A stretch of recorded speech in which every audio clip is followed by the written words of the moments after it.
옛날엔 그게 없었다가 이 문구가 아예 그냥 법제화 돼버린 겁니다. 이게. 그래서 여기에 대한 것도 좀 많이 좀 보시고 나머지는 이제 일정한 소득이 있는 경우예요. 근데 일정한 소득은 얼마 진다라까지는 아실 필요는 없어요. 지금 현재 우리나라 중위소득의 40% 이상만 있으면 됩니다. 근데 우리나라 중위소득이 1인 가구가 190만 원이 안 돼. 180 얼마예요. 그럼 거기에 40%면은 한 70몇만 원 되잖아요. 한 80만 원만 있으면은 그냥 단독으로 구성할 수 있다고 생각하시면 됩니다. 그러니까 나이가 30이 안 된다든지 난 결혼한 적이 없어도 그냥 소득이 80만 원 이상만 있으면은 단독 세대를 구성할 수 있다라고 하는 겁니다. 근데 여러분 절대 주의할 게 뭐냐면은 주소 옮겨 놓으면 돼. 이걸 함부로 얘기하시면 안 돼요. 과세관청 입장에서는 주소를 옮겨 놓는 건 물론 기본적으로 하지만은 실질 조사 합니다, 이거. 그래서 주소만 옮겨놨지 사실상 같이 살고 있다 이런 경우에는 단독 세대를 안 본 경우도 너무 많아요. 근데 그 중개사님들이 제일 저거 한 게 주소 빨리 분리해 놓으시고 이 얘기를 너무 쉽게 한다는 거예요, 이게. 근데 과세관청은 그렇게 호락호락하지가 않습니다, 이게. 항상 우리 뭐예요? 무슨 과세? 실질 과세, 실질 과세. 주소만 옮겨놨다 하더라도 알고 보니까 같이 살고 있네 이런 경우에는 안 됩니다. 정말로 이사를 가셔야 돼요, 정말로. 정말로. 갑자기 우울해졌어요, 갑자기 왜? 그죠? 그런 생각을 많이 하셨는데, 갑자기 보니까. 그래서 이거는 전에는 그래서 나이가 그때 그분 몇 살이었다? 26인가 7이었는데 직장인 게 여자분이 있었거든요. 근데 원래 집은 원래 본가는 안산이었고 안산에서 요게 이제 뭐 신림인가 그쪽으로 이제 정말로 그분은 이사 왔었어요, 정말로. 그래서 그거를 다 이제 소명을 했었죠. 왜 이사 왔느냐? 직장이 요 근처 어디였고 그다음에 실질적으로 이렇게 해서 그거 다 소명을 해서 이제 넣어서 이 사람은 단독 세대가 맞다 이렇게 한 적이 있었어요. 갑자기 우울해졌습니다, 그죠? 자, 1주택, 1주택은 자 1주택이라고 하는 거는 당연히 이제 실질적으로 실질로서 실질 용도가 실질 용도로 판단을 합니다. 이건 무슨 얘기냐면 제일 많이 되는 게 오피스텔이에요, 오피스텔. 여러분 오피스텔 같은 경우에는 오피스텔은 사무실로도 쓸 수 있고 주택으로 쓸 수 있죠. 오피스텔인데 주택으로 쓰고 있다. 그럼 주택이에요. 그러다 보니까 당연히 요거 내가 오피스텔인데 집으로 쓰고 있는데 요 요건을 갖추게 되면은 얘도 비과세를 받을 수가 있다는 거예요. 또한 나는 집이 하나 있고 오피스텔이 있는데 주택으로 세를 주고 있어요. 나는 2주택이에요. 이걸 가끔 보면은 집 몇 개세요? 집 하나래. 나중에 다 그럼 비과세입니다라고 했더니 알고 보니까 오피스텔이 있어. 오피스텔은 집이 아니잖아요, 그래요. 집이 아니자요가 아니라 뭘로 세 주고 있냐고. 그러면 임차인이 있대요. 전입신고도 했어요? 했대. 그럼 2주택이에요. 그죠? 항상 실질 용도입니다. 또 반대로 공부상으로는 주택으로 돼 있는데 나중에 팔고 보니까 뭐 음식점으로 쓰고 있었다. 이건 또 주택이 아니에요. 그러니까 항상 실질 용도입니다. 오피스텔인데 주택으로 쓰면 주택이니까 비과세 받을 수가 있고 다른 주택 팔 때도 대신에 주택수에 포함되어 되고 공부상으로 주택으로 돼 있지만은 카페나 음식점을 쓰고 있으면 걔는 오히려 주택이 아니고라고 생각하시면 됩니다. 언제나 실질 용도예요, 이게. 이게 또 근데 오피스텔은 양도소득세 때하고 종부세하고 또 좀 차이가 있어요, 또 이게. 그러니까 이거는 좀 나중에 말씀드릴게요, 이게. 그러니까 너무 이게 사실은 깊게 들어가면은 너무 복잡한 게 세법이에요, 진짜. 공법만큼 복잡하겠냐마는 세법도 만만치가 않습니다. 걔는 그래도 저기 비중이라도 많지. 이거는 16문제밖에 안 되니까 사람들이 좀 그래요. 40문제면 좀 더 열심히 하실 거예요, 아마도. 근데 16문제니까 일단 아까 임모 교수님이 얘기했듯이 책 여기 두고 갔다가 나중에 올 때 그냥 책 빼고 갖고 오고 이제 이런 분들이 너무 많은 거죠, 그렇죠? 열심히 하세요. 지금 말고 나중에, 여러분. 자, 부속 토지를 포함을 하는 개념입니다. 자, 이건 무슨 얘기냐면 이걸 이렇게 보세요. 내가 이렇게 단독주택 팔았어요. 얘가 집이에요, 얘가 집이에요. 위에 게 집이죠. 위에 게 집이에요. 위에 게 집이다 보니까 원래는 얘만 비과세 해주고 싶은데 어차피 이거 부속 토지니까 이것도 그냥 집으로 봐서 그냥 이것도 비과세 해주겠다라고 하는 그런 개념이에요. 절대로 얘가 주택인 거지 얘가 주택은 아닙니다. 그러면은 땅만 팔았어요. 이러면 비과세가 될까 안 될까 이 얘기예요. 이게 안 된다는 거예요. 그러니까 땅만 팔면 안 돼요. 주택을 팔 때 곁다리로 해준다는 개념이지 땅만 팔면 네가 집 판 거니 땅 판 거지라고 하는 겁니다. 됐죠? 잠깐만요. 이렇게 나중에 그리고 이것도 이제 취득세 때도 달라요. 또 이게 달라요. 이게 그래서 원칙적으로는 이렇습니다. 그러면 집만 팔면 어떨까요? 요건 됩니다. 오케이, 맞아요. 자, 근데 집이랑 땅이랑 동일 세대원이 가지고 있다 이러면요. 그러면 요거 다 팔았을 때 다 비과세 받을 수 있어요. 얘는 만약에 형이 보유하고 있고 얘는 만약에 동생이 보유하고 있어요. 근데 별도 세대원이에요. 예를 들어서 그럼 요거 팔게 되면 형만 비과세예요. 동생은 비과세가 아니에요. 근데 알고 보니까 부부가 이렇게 갖고 있고 동일 세대원이다. 팔면은 다 받을 수가 있는 거죠. 그거 여쭤보려고 하셨죠? 그런 것 같아요. 보니까. 자, 절반만 팔았어요. 자, 과세가 비과세가 이거 절반 팔면 안 됩니다. 왜? 왜냐면은 이거 팔고도 얘가 남아 있잖아요. 마지막에 깔끔하게 없어져야 돼요. 그러니까 마지막 판 거. 그러니까 이렇게 분할해서 판다든지 그래도 남는 거 아니냐. 이거 팔 때 오히려 비과세 해주지. 요건 비과세 안 해. 물론 수용의 경우는 제외하고 그래요. 그래서 부속 토지만 판다든지 아니면은 분할해서 판다든지 이런 경우엔 비과세가 안 되는 겁니다. 남아 있기 때문에 그래요. 그는. 그래서 항상 주는 주택은 얘가 주고 땅은 부속적인 개념이라고 생각하시면 됩니다. 자, 땅만 팔면 비과세 안 돼요. 오히려 이걸 팔아야 비과세예요. 각자 소유자가 다르다 그러면은 이게 비과세 해줍니다. 근데 각자 소유자가 다른데 동일 세대원이다. 이러면 둘 다 받을 수가 있어요. 그렇죠? 그렇습니다. 이것도 좀 어렵죠? 자, 그럼 부속 토지는 몇 배까지 인정을 할까요?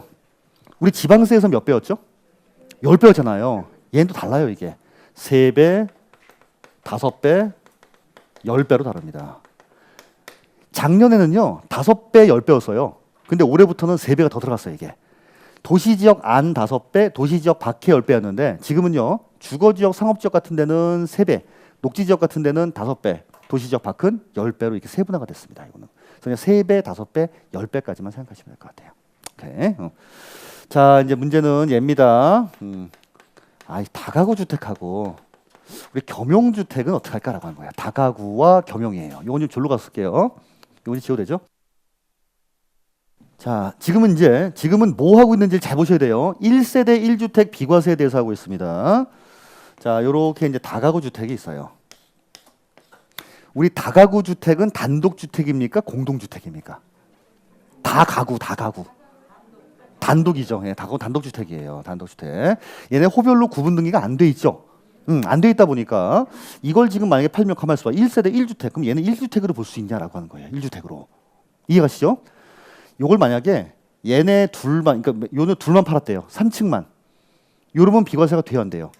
아까 우리 잘라 팔 경우에 비과세 된다, 안 된다? 안 된다고 했잖아요. 여기 남아 있으니까. 그래서 호별로 이런 식으로 팔게 되면은 요거는 아니에요. 비과세가 아니지만은 이걸 만약에 하나의 단위로 양도했다. 이러면요. 그렇죠. 될 수 있다는 거예요. 요거는. 그래서 실제로 이런 경우가 많아요. 이렇게 6개로 구분되어 있지만은 그냥 다가구 주택 구분 등기가 안 돼 있는데 나는 위에 터 가지고 넓게 살고 있고 밑에 새 주고 있고 이거 팔면 비과세 받는 경우 많이 있어요. 그죠? 제 친구도 지금 이러고 있죠. 제 친구도 요거를 팔아가지고 그때 비과세 받았어요. 근데 이거를 더 준 건 장인어른이 사준 거예요. 그게 더 부러웠죠. 그죠? 자, 겸용주택입니다. 자, 겸용주택은요.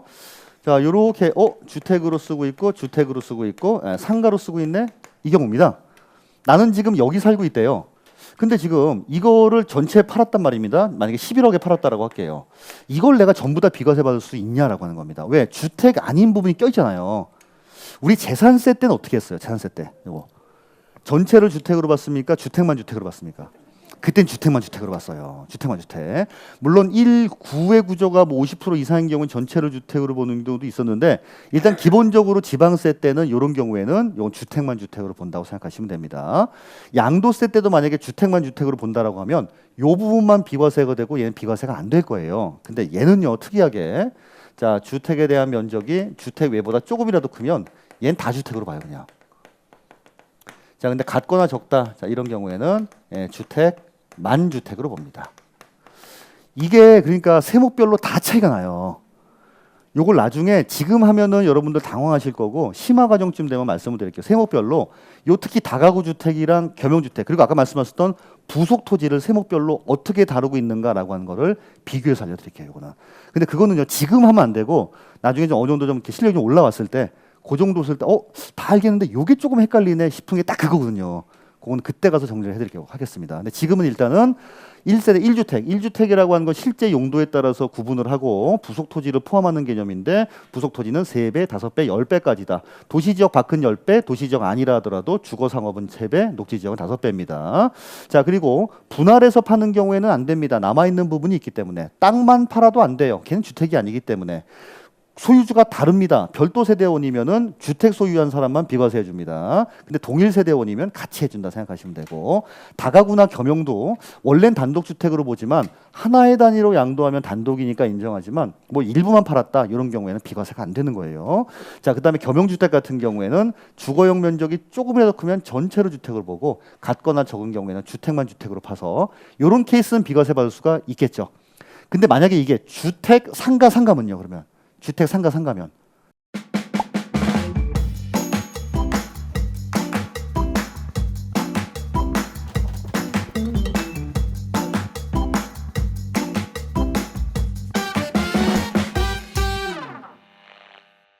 주택 부분만 비과세 주는 거니까 주택 부분만 그렇게 보시면 돼요. 예. 그럼 만약에 면적이 똑같다 이러면 어떨까요? 똑같다. 똑같으면 이거잖아요. 그러면 우리는 어떻게 해야 될까요? 똑같으면 완전 똑같아요. 근데 이거 팔게 생겼는데 그러면 비과세를 반은 못 받을 것 같아. 그럼요. 옥상에 늘려야죠 이렇게 뭐 하나. 진짜 옥탑방. 진짜로요. 그렇게 해서 주택 면적을 또 크게 만들어야죠. 그렇죠. 그렇게 하시면 됩니다. 자, 여기까지 됐죠? 이제 주택가 여기까지만 볼게요 일단. 이제 우리 549페이지에 보시게 되면 양도소득세 비과세 대상인데, 자 1번에 파산 선고에 의한 처분에 의한 양도소득, 요건 뭐 설명도 안 나와 있네, 그죠? 자 3번에 보시면 경계 변경에 의한 조정금 비과세입니다. 그래서 지적 제조사에 관한 특별법에 따른 경계 확정으로 지적 공부산 면적이 감소되어서 받는 조정금은 양도세 비과세한다. 그냥 심심할 때 한번 읽어보시면 될 것 같아요. 안 나와요. 자 이제 2번은 네모표를 보겠습니다. 네모표.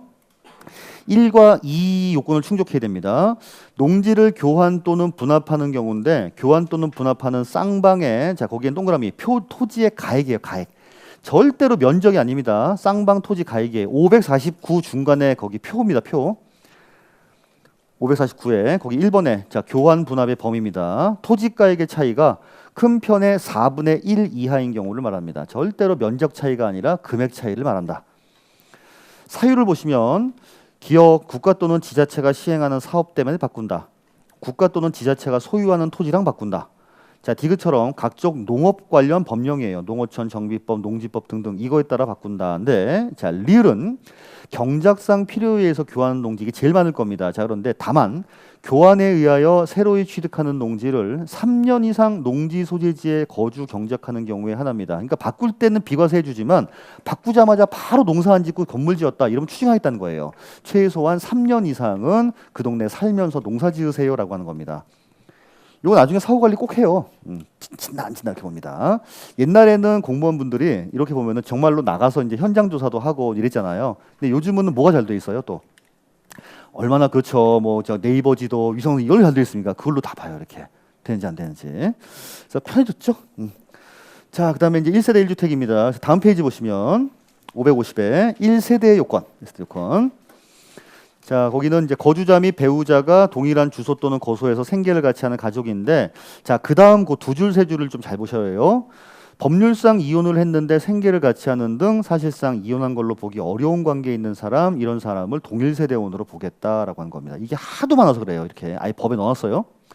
예외를 보시게 되면은 예외 세 가지인데 한번 읽어보시고 중요하지 않고요.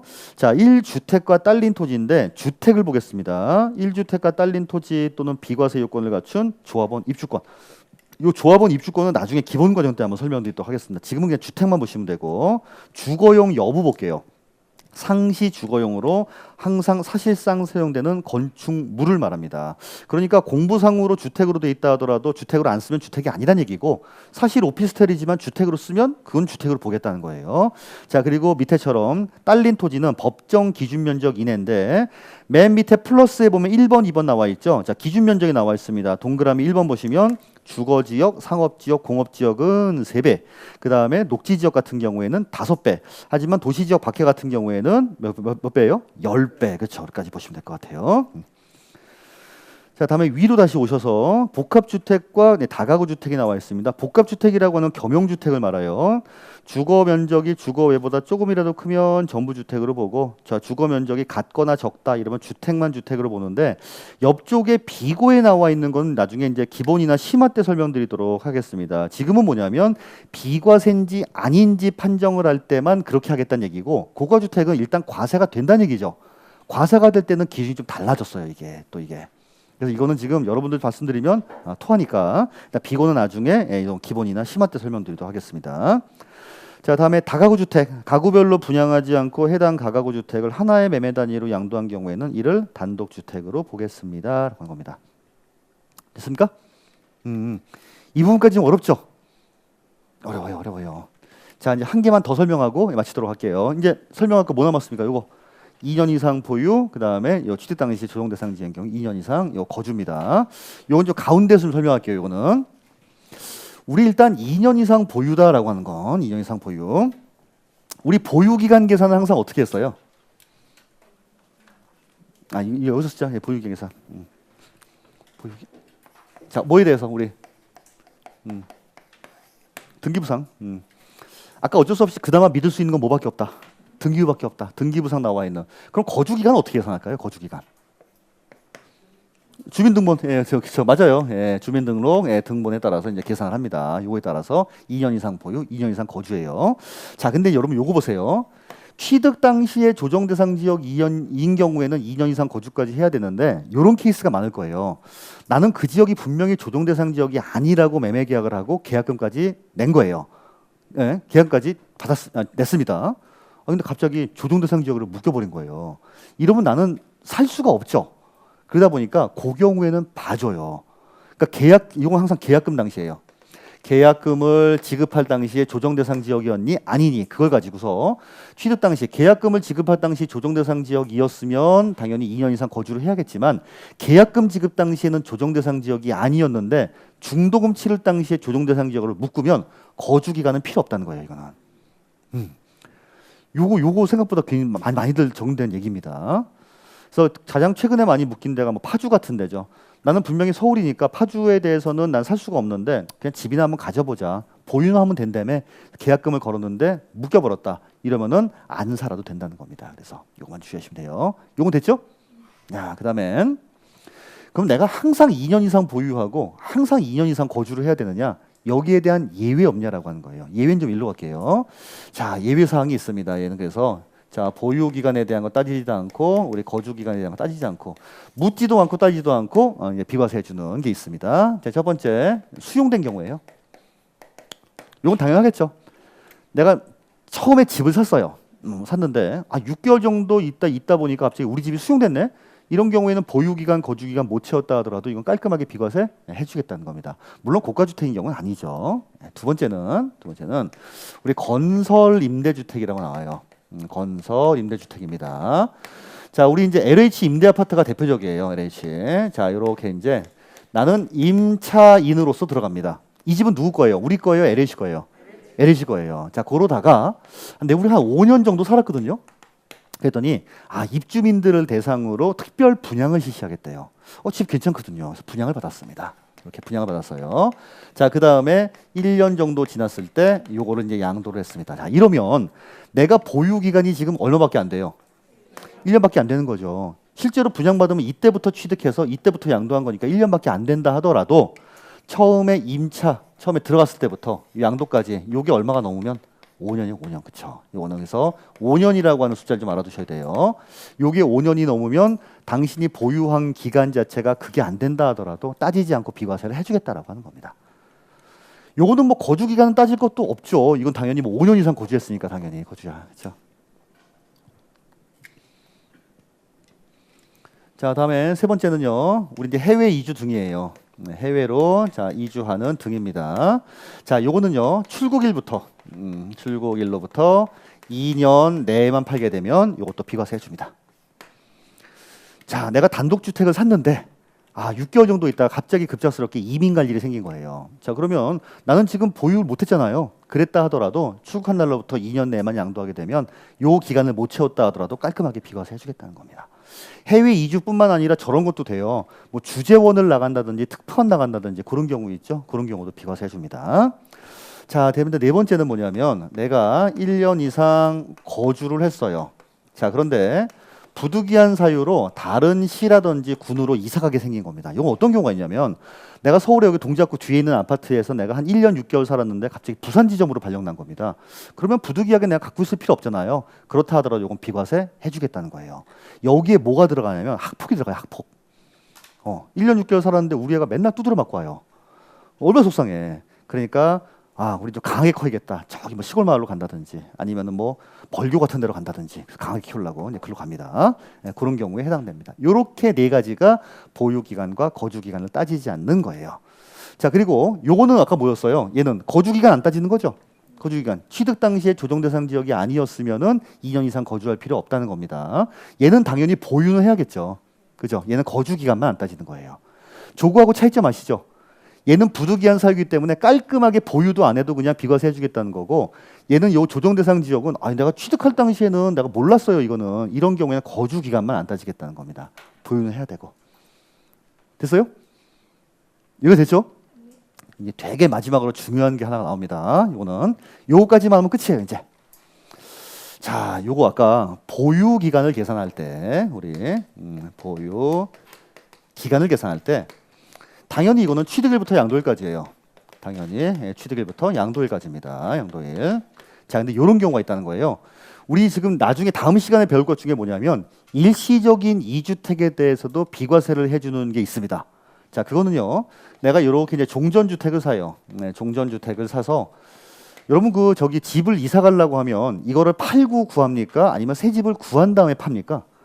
구한 다음 팔아요 당연히. 그렇죠. 이렇게 신규 주택을 비주택을 신규 주택을 취득을 해요. 물론 요거는 이제 1년이 지나서 신규 주택을 사야 되고, 자, 몇 년 내에 팔아야 되냐면 3년 내에 종전주택 A 주택을 팔아야 됩니다. 요러면 비과세 해주겠다는 거예요. 원활한 이사를 위해 그래요. 요거 양도할 당시엔 내가 집이 한 개예요, 두 개예요? 집이 두 개잖아요. 두 개임에도 불구하고 이거 없는 걸로 봐서 이때부터 이때까지 2년 이상 보유했으면은 요거를 비과세 해주겠다는 겁니다. 그러니까 보유기간 당연히 언제부터예요? 취득일부터 양도일까지잖아요. 되나요? 집이 한 개인 경우에는 당연히 취득일부터 양도일까지고, 이런 식으로 일시적인 2주택 특례가 적용되는 경우에도 취득일부터 양도일까지 2년 이상이면 비과세 해주는 거예요. 됐죠? 자, 근데 문제는 이런 규정이 생겼어요. 자, 내가 A주택을 갖고 있다가 B주택을 샀어요. 집이 두 개죠? 그리고는 B주택을 팝니다. 요거는 비과세예요, 과세예요? 얘는 과세예요. 얘는 무조건 과세죠. 얘는 일단 과세를 받았어요. 오케이. 자, 그 다음에 이제 A주택을 팝니다. 자, 이 사람 생각은 아, 어차피 내가 이거 세금 맞았으니까 난 이 당시엔 집이 이제 없잖아. 그러니까 2년 보유기간 계산할 때는 이때부터 이때로 계산하겠지라는 생각을 하는 거예요. 이건 뭐 여유 있으니까. 근데 그게 아니라고 하는 거예요, 이제는. 자, 세법이 개정돼서 언제부터 기사하냐면 이때부터 기사합니다. 자, 2주택 이상을 소유한 사람이 최종 1주택이 된 시점부터 그때부터 비과세 여부를 판단할 때 보유기간을 계산하겠다는 거예요. 그러니까 이때부터 2년이 지나야만 비과세 해줘요.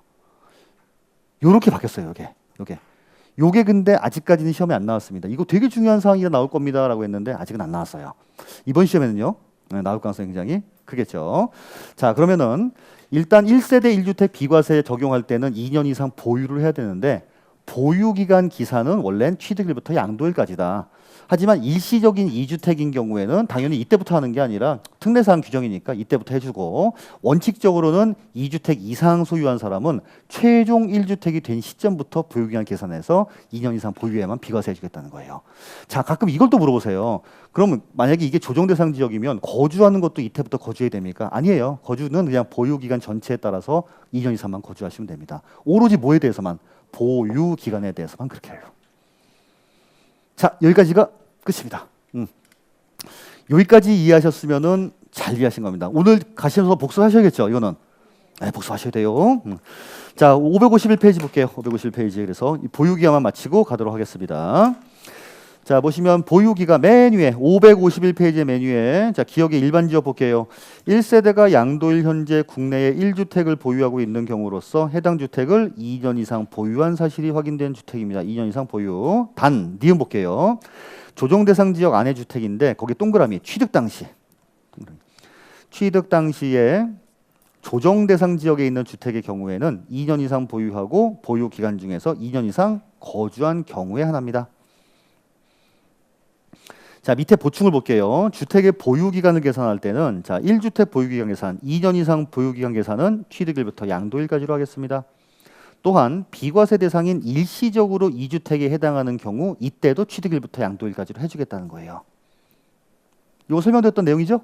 네, 일시적 2주택 이거 없는 걸로 봐서 이때부터 이때까지가 2년 이상이면 근데 이번엔 별표.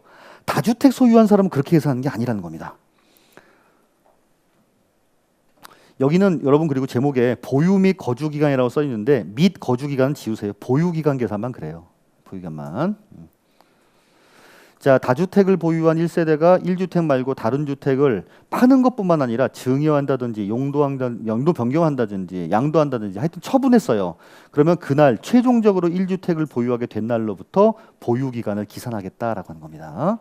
그래서 요거는 이렇게 두 개 갖고 있다가 이걸 파는 경우도 마찬가지고 아들한테 증여하는 경우도 마찬가지고 이건 어떤 경우도 마찬가지냐면 주택으로 쓰고 있던 오피스텔을 상가로 바꾸는 경우도 마찬가지예요. 하여튼 집이 한 개만 남기게 된 그 시점부터 기산하겠다라고 하는 겁니다. 보유 기간만 기산만 그래요. 거주 기간은 아닙니다. 이거는. 자, 근데 예외 보시면 보유 기간에 제한이 없는 경우입니다. 자, A, B 보시면 그냥 기역과 니은은 그냥 보유 기간 및 거주 기간 거의 제한이 없다. 그냥 통퉁 쳐서 외워두셔도 관계없어요. 임차일로부터 양도일까지 세대 전원이 거주한 기간이 5년 이상인 건설 임대주택을 양도하는 경우입니다. 그래서 아까 LH 임대아파트에 들어갔다가 내가 5년 전세 살고 이거 본 내가 분양받았네. 그 다음에 1년 있다 양도해도 내가 그거 못 채워도 비과세 해주겠다는 겁니다. 자, 질병의 치료, 요양, 근무 사용표 이렇게 부득이한 경우에요. 다른 시군으로 이사를 하면서 거주 기간이 1년 이상인 해당 주택을 양도하는 경우입니다. 그래서 아까 학폭 지역이 들어간다라고 했죠. 1년 이상 거주입니다. 자, 그다음에 니은 보시면 수용된 경우 깔끔하게 아무것도 안 따지고 비과세 해주고요. A가. B 보시면 1주택을 세대원 전원이 장기 출국이나 이주하면서 양도한 주택인데 출국일부터 2년 이내에 양도한 거에 하나입니다. 요 네 가지는요. 이 숫자 가지고 장난 되게 많이 해요. 5년이냐 출국일부터 2년이냐 1년 이상 거주냐 요거에 대해서는 장난 많이 합니다. 되고. 자, 마지막에 우리 이제 디귿에 보시면 2년 거주 요건을 제외하는 주택입니다. 이거 안 살아도 된다라고 하는 거예요. 대신에 보유 기간 채워야겠죠. 거주자가 조정 대상 지역 공고가 있은 날 이전에 매매 계약을 체결하고 계약금을 지급한 사실이 증빙 서류에 의해서 확인되는 경우입니다. 자, 그다음에 밑줄 칠게요. 계약금 지급일 현재 다른 집이 없어야 돼요. 없어야 됩니다. 내가 파주에 있는 집을 살라고 했을 때 다른 집이 없어야 되고 첫 집을 살라고 하는데 그때 나는 살 수는 없는 상황이었거든요. 근데 계약금 지급 당시에 조정 대상 지역이 아니면 거주할 필요가 없더라라고 하는 겁니다. 그렇죠? 자, 마지막 여기까지만 볼게요. 넘어가시고 4번까지만 보겠습니다. 4번. 자, 주택의 양도 방법입니다. 거기 이제 두 번째 줄에 밑줄할게요. 수용을 제외하고 1주택을 분할하여 양도하거나 딸린 토지만을 일부 또는 전부 양도한 경우에는 비과세 규정을 적용하지를 않습니다. 그래서 아까 땅만 판다든지 그것도 안 된다라고 했고 쪼개서 판다든지 이런 경우에 안 된다라고 했었습니다. 오케이, 자, 여기까지 볼게요. 자, 오늘은 무지하게 중요한 내용을 많이 했었습니다. 오늘은 배운 내용은 꼭 좀 복습을 해주시길 좀 바라고, 특히나 그 1세대 1주택 비과세 같은 경우는 좀 헷갈리기가 쉽죠. 그리고 이런 식으로 개정된 내용도 있으니까 이 부분도 반드시 점검하실 필요성이 있다고 생각합니다. 자, 마지막에 좀 수업 시간이 길었네요. 자, 다음 시간에 마지막 이제 요거 이제 남은 거 하고 그다음에 저기 그 뭐죠? 조세총론 마치면은 이제 이 기초 과정은 끝나게 됩니다. 자, 고생 많이 하셨고 다음 주에 뵙도록 하겠습니다. 자, 고맙습니다.